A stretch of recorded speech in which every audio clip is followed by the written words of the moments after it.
हर plane में एक आवाज होती है और जब वो आवाज अचानक बंद हो जाए तो समझ लेना चाहिए कि जिंदगी और मौत के बीच का सफर शुरू हो चुका है। 23 अगस्त 2001 एक 2 साल पुराना एयरबस प्लेन 2 रोल्स रॉयस के इंजन के साथ टोरंटो इंटरनेशनल एयरपोर्ट से उड़ता है।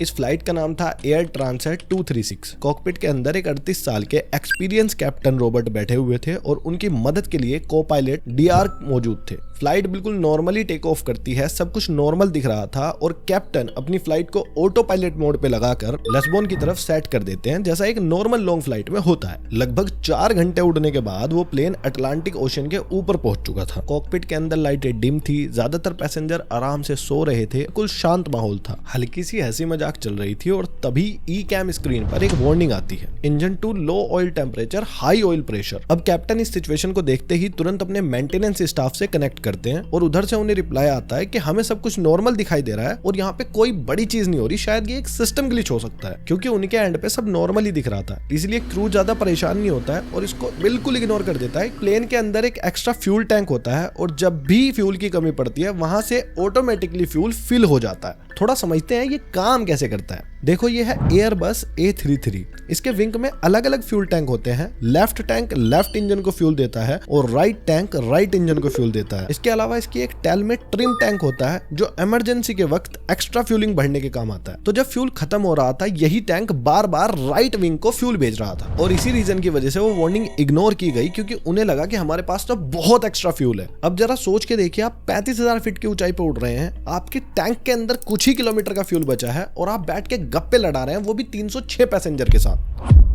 सवाल ये पैदा होता है कि आखिर ये फ्यूल जा कहां रहा था। दरअसल एक हफ्ते पहले इस प्लेन का राइट इंजन रिप्लेस किया गया था और ये जो इंजन था ये थोड़ा सा डिफरेंट वेरिएंट का था। अब उसके अंदर जो फ्यूल टैंक की ट्यूब थी वो फिट नहीं हो पा रही थी, लेकिन मेंटेनेंस टीम ने फोर्सफुली उस ट्यूब को फिट कर दिया और वो ट्यूब 4 घंटे चलने के बाद फट गई, जिसके कारण फ्यूल लीकेज हो गया और हवा में वो फ्यूल बहने लगा। अब थोड़ी देर बाद 2 वार्निंग आती है कि ट्रिम टैंक का फ्यूल जो है खत्म हो चुका है और फ्यूल इनबैलेंस भी हो रहा है। फ्यूल इनबैलेंस का मतलब है कि एक विंग के अंदर फ्यूल ज्यादा है और एक विंग के अंदर फ्यूल कम है, जिससे प्लेन क्रैश होने के चांसेस बढ़ जाते हैं। इस वार्निंग को देखते ही क्रू सीधा क्रॉस फीडिंग का बटन दबा देता है और लेफ्ट साइड का जो फ्यूल था वो राइट साइड में जाने लगता है और दोनों विंग्स को बैलेंस करने लगता है। पर इसके नीचे एक वार्निंग लिखी गई थी कि अगर फ्यूल लीक हो रहा है या बहुत ज्यादा कंजप्शन हो रहा है तो लैंडिंग के टाइम के लिए इस सिचुएशन को बचा के रखें, क्रॉस फीडिंग ना करें। पर इस वार्निंग पर तो क्रू ध्यान तक नहीं देता और इसी वजह से जो फ्यूल की लीकेज है वो 2x हो जाती है और इस समय फ्यूल टैंक की रीडिंग थी 11,000 किलोज, जबकि वो 20,000 होनी चाहिए थी टारगेट अचीव करने के लिए।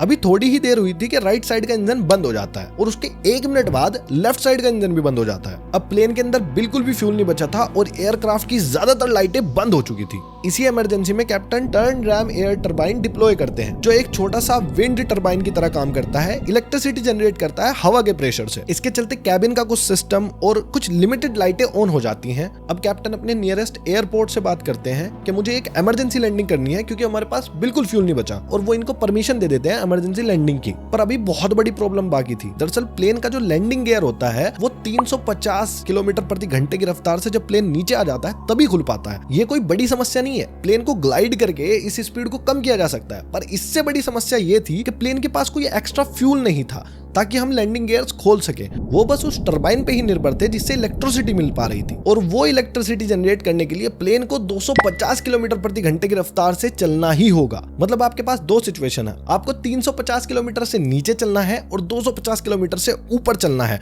और वो भी तब जब आपके प्लेन में फ्यूल ना हो, आप प्लेन को कंट्रोल नहीं कर सकते। अब कैप्टन अपने प्लेन की स्पीड कम करने के लिए प्लेन को ग्लाइड कराना शुरू करते हैं, और वो जो ग्लाइड लेते हैं वो 120 किलोमीटर का होता है। मतलब ये जो प्लेन था ये 120 किलोमीटर उड़ा बिना फ्यूल के, और जैसे ही कैप्टन को लगता है कि अब स्पीड थोड़ी नॉर्मल हो गई है, कैप्टन अपना लीवर डाउन कर देते हैं। प्लेन बहुत तेजी से रनवे की तरफ जाता है और धम से नीचे लगता है, जिससे तुरंत 2-3 पैसेंजर का मुंह सामने वाली चेयर में जाके लगता है और वो इंजर्ड हो जाते हैं। यहाँ तक कि प्लेन के टायर तक फट जाते हैं और नीचे एक स्पार्क और चिंगारी दिखाई देती है और प्लेन हल्का सा बाउंस करके घिसटता चला जाता है बहुत दूर तक। और कैप्टन हमें बताते हैं कि ये जो प्लेन था अगर ये 200 फीट और घिसट जाता तो मुझे भी नहीं पता क्या होने वाला था, लेकिन कैप्टन ने मैक्सिमम ब्रेक लगा दिए थे और जो प्लेन था वो 200 फीट दूर रुक जाता है रनवे की एंडिंग से। और सबसे अच्छी बात ये होती है कि इस प्लेन के अंदर एक भी इंसान की डेथ नहीं होती। आपको ये स्टोरी कैसी लगी मुझे कमेंट में बताओ, और अगर ऐसी कोई भी स्टोरी आपके पास है तो मेरे साथ शेयर करो कमेंट सेक्शन में, और चाहे तो सब्सक्राइब करके थोड़ा सा प्यार भी दिखा सकते हैं।